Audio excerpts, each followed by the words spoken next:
Dear Mama Colleen, helloy. I have been to a same-sex relationship. And just last April, she dumped me for the 7th time. Itago niyo na lang po ako sa pangalang Loisa. At ito, ang aking heart-to-heart with Mama Colleen. Mama Colleen, ako nga po si Loisa. Nakilala ko po si Chloe way back 2022 during our orientation sa school kung saan ako nagtatrabaho ngayon.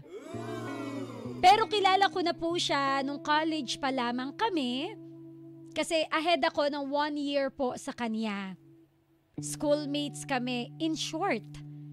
Hindi kami close nung college. Kilala ko lang siya kasi MAPE major siya. Tapos maingay, makulit sila, at siya po ang sikat sa school. Kasi kumakanta siya, maganda po yung boses niya. Nagsimula kami bilang magkaibigan. Barkada. Kasi 4 po kaming naging close during our orientation dito nga sa trabaho. That time, meron po siyang 8 years live-in partner. Sinishare niya po sa akin yung tungkol sa kanila and I admired her dedication sa partner niya that time. Sa aming 4, ako ang pinaka-close sa kanya. Kasi almost pareho lang kami ng edad at may common friends kami. Hanggang sa one time, nagbanding po kaming 4. Medyo nakainom siya. She started to be very touchy po sa akin. Hindi ko pinapansin kasi nga nakainom. 2 days after, sabi ko sa kanya, ginawa niya yon without malice. Pero nagsorry pa rin siya. Sabi ko, okay lang, walang problema. Ano ka ba? Hindi ko talaga pinapansin yon kasi again may partner siya, 8 years po sila. Until she started to text me almost every day. And then pag nasa work, while we were preparing para sa opening of classes, pumupunta po siya ng classroom ko even if hindi ko siya tinatawag na pumunta sa classroom ko. She keeps on sending me messages still. Then one time, sinabihan niya ako na nagsiselos daw yung partner niya sa akin. Oh, no. Kasi magka-chat kami. Sabi ko sa kanya, i-explain na lang niya sa partner niya na wala lang yun. Then, humingi siya ng favor sa akin. I-message ko daw yung partner niya at sabihin na wala kaming any relationship aside from being friends. And so, I did. After that, Mama Colleen, edi nalinis na namin kung ano man yung duda, hinala ng kanyang partner sa akin. Panay message na siya ng mga unusual messages. Hindi ko pa rin binibigyan ng meaning, Mama Colleen. Nagre-reply ako, pero parang trip lang kasi alam ko na meron ngang sila. One time, nagpunta ako sa music room niya kasi music teacher po siya sa school. Medyo dismayado po yung mukha niya. Then she asked, bakit parang wala lang daw ako sa mga messages niya? Sabi ko, kasi magkaibigan kami at may girlfriend ka. Medyo nairita siya and sabi, kasi ganito ako. Hindi mo ko papansinin kahit wala akong girlfriend. Tapos sinagot ko na lang siya, umayos ka ha? And then nag-insist siya. At sinabi niya, bigla, na wala na daw sila ng partner niya for 8 years. Magwa 1 month na daw ng oras na yun.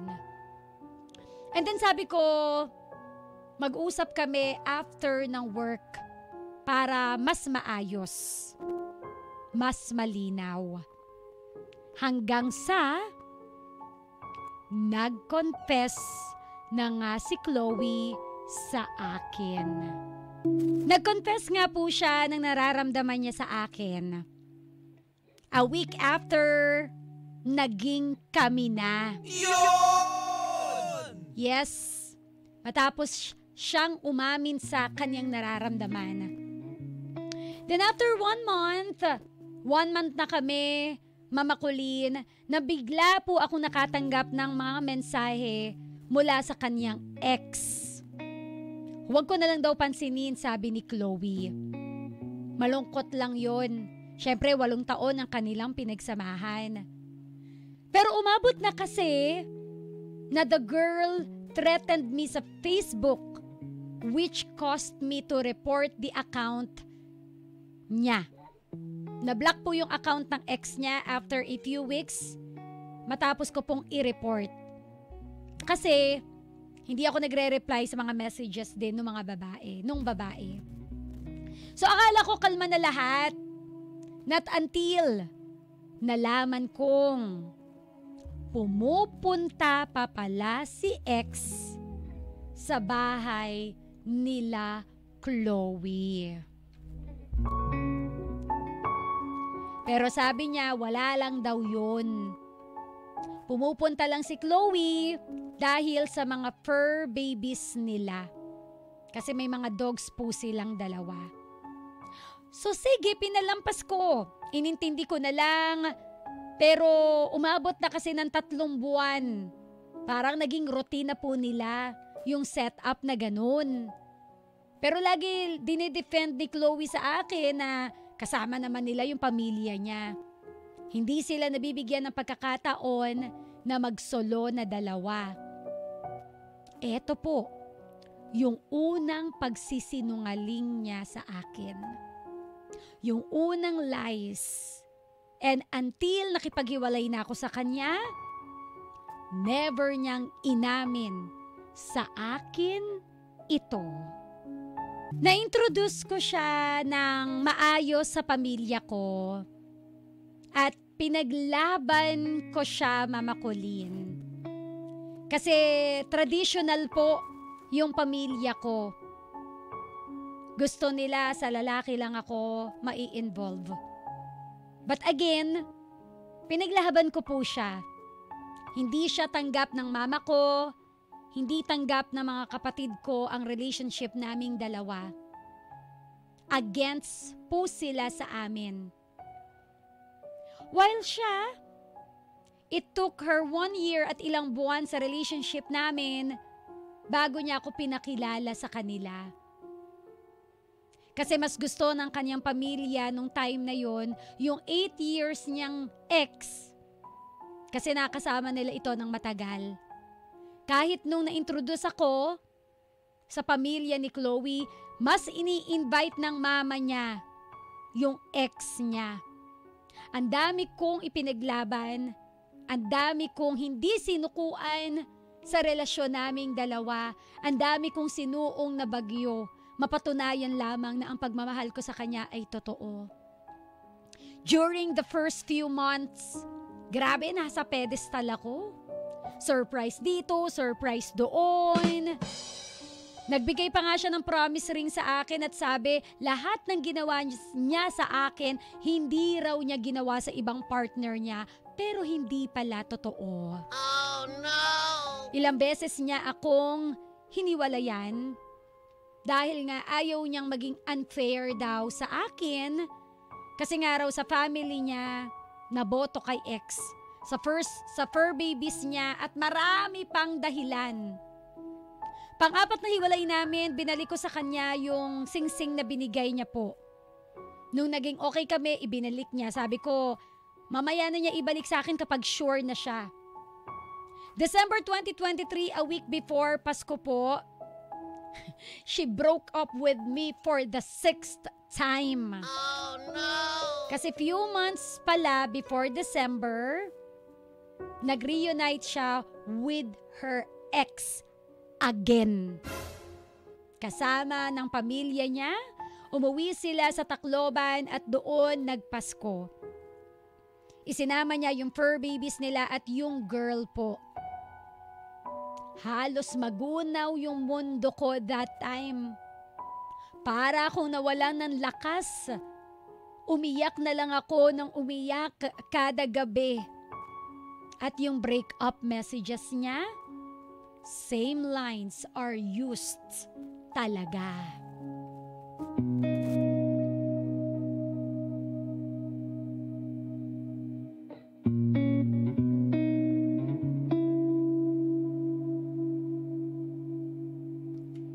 January, naging okay na ako a week after sinulog.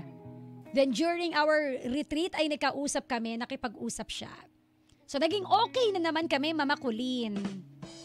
Ibinilik niya February 16, 2024 yung singsing sa akin na sinauli ko and she said na kaya na niya akong panindigan at ipaglaban.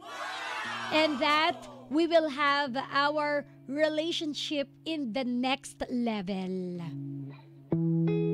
Pero makalipas lang ang 2 buwan. April came. She broke up with me again. Oh no! Plus, insulted me big time. Right after the breakup, kasama na niya yung isa naming colleague at napansin ko na parang may something na sa kanila.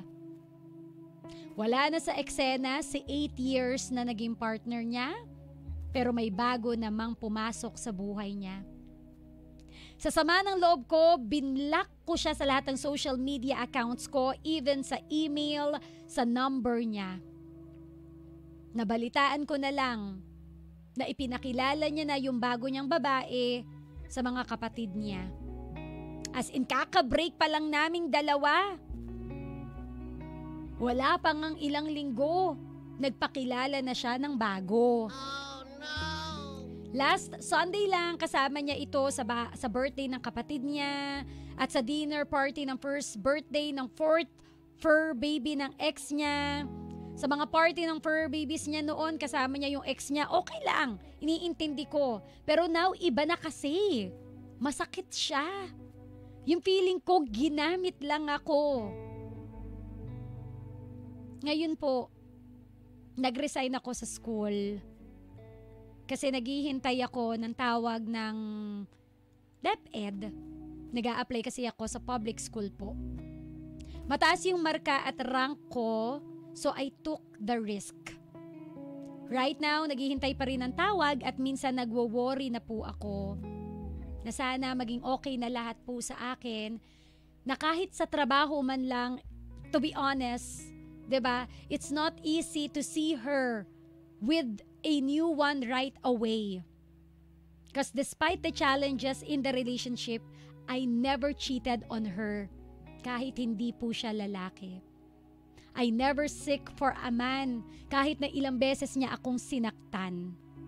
So yun na lang siguro yung hangad ko ngayon. Matuloy, matanggap ako sa lilipatan kong eskwelahan. Swertihin naman ako kung hindi sa pag-ibig, sana man lang kahit sa trabaho. Muli, ako si Loisa at ito ang aking heart-to-heart with Mama Colleen. Real talk, Loisa. Ay, magiging okay ka. Yun yung sure si Mama Colleen.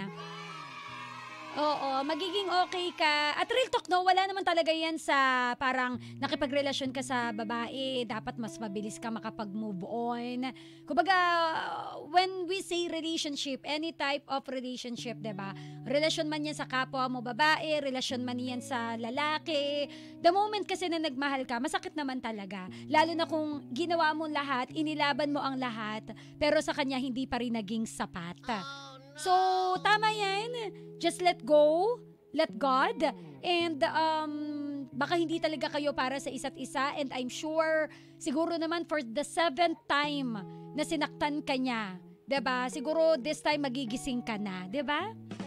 Siguro yan na yung pinakasagad mo sana. Diba? Sana hindi na umabot pa na pag bumalik na naman siya, nagparamdam na naman, nag-abot na naman ng singseng, yung promise ring niya na hindi naman pala promise.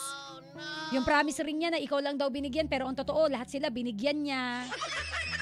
Sana talagang finally, natauhan ka na hindi siya yung tao para sa'yo. Alam mo, totoo lang nagpantig yung tenga ko doon sa part na nakipag-break siya sa'yo uli. For the 7th time, may kasama pang insulto big time.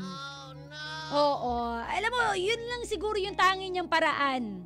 Insultuhin ka para lang bumitaw ka na, para wala ng, it's not you, it's me.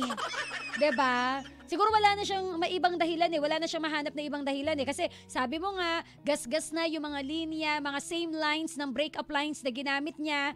So, siguro sa unang breakup ninyo, it's not you, it's me. Sa pangalawang breakup ninyo, sorry, hahanapin ko lang yung sarili ko. Ano pa ba yung mga breakup line? Breakup line na naguguluhan kasi talaga ako, kailangan ko ng space. Another breakup line. Oo, sorry, mahal ko pa pala siya. Ayokong saktan ka. Mahal naman kita, pero mas mahal ko lang siya. Diba, pinaganda niya eh. Pinaganda niya sa first breakups ninyo eh. Pero finally, on the 7th, siguro wala na siyang maisip. So, ang naisip na lang niya, insultuhin ko na lang to para bumitaw na rin. Total, maghihiwalay na lang din naman kami. Itodo ko na. Ibibigay ko na ang 100% ko. Diba? Ano yung breakup line na hindi mo makalimutan? Sige nga, i-text mo nga sa 0977-7000-915. O kung nakipag-break ka, ano yung ginamit mong breakup line? Ako, ano ba ginamit ko nun? Alam mo, duwag ako eh. Hindi ako nakikipag-break ng personal. Oh. Nakikipag-break ako, sinusulatan ko na lang yung love letter. Yung tipong hindi na magagawang magmakaawa sa akin. Oo. Hindi ko kayang makita na may magmamakaawa sa akin yung luluhod na please ayusin natin to. Kaya ang ginagawa ko, sinusulat ko na lang para sakali mang alam mo yon, bigla siyang magpakita sa akin, 'di ba? Tapos na. Wala na yung please choose me. Oo, duwag ako, promise. Matapang ako magsalita sa radyo, pero sa totoong buhay, duwag po ako.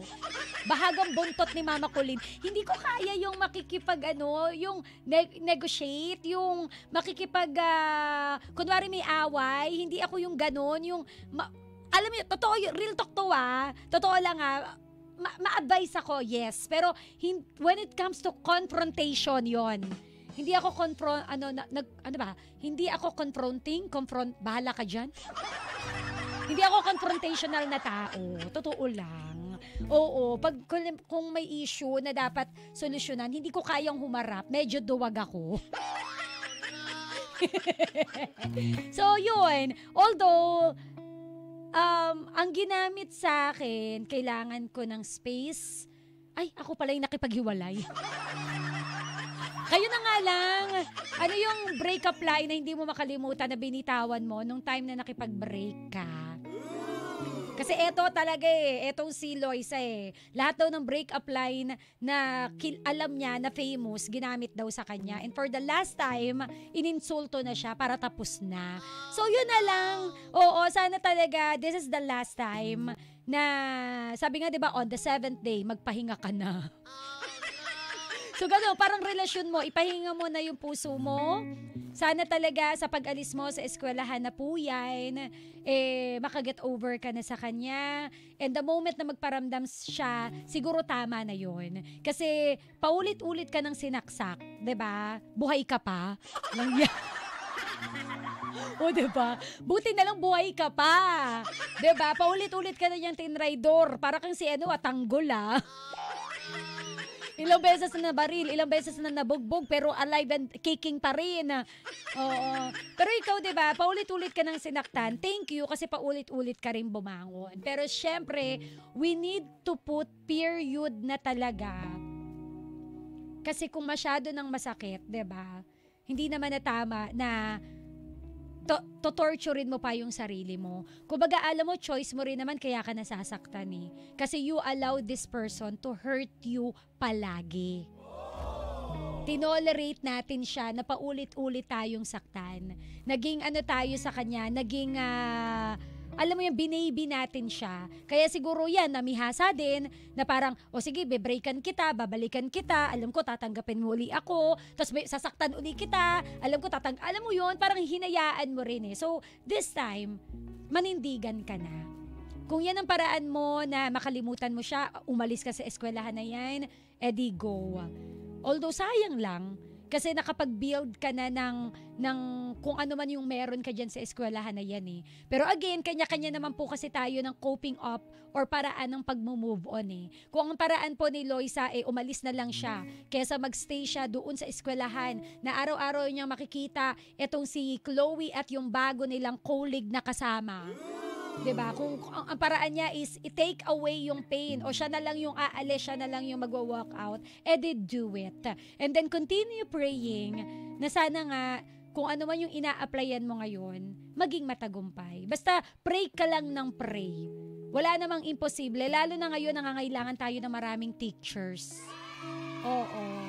So yun na lang ha. And I hope you learned a lot sa naging relasyon mo dito kay Chloe. It's okay to love. It's okay na ibigay po natin ang lahat. Pero syempre, kapag ka napasok ka na, learn when to walk out. Kasi mahirap yung maubos ka.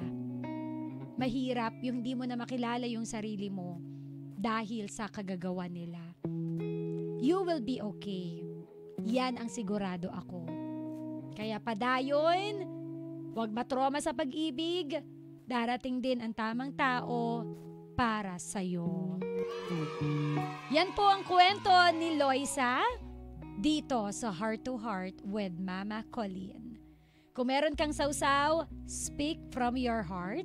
Sa ating pagbabalik, ikaw naman ang bibida, mema mo naman ang bibida dito sa programang May Puso, ang programa para sa'yo. Heart to Heart with Mama Colleen, Heart to Heart dito sa 91.5.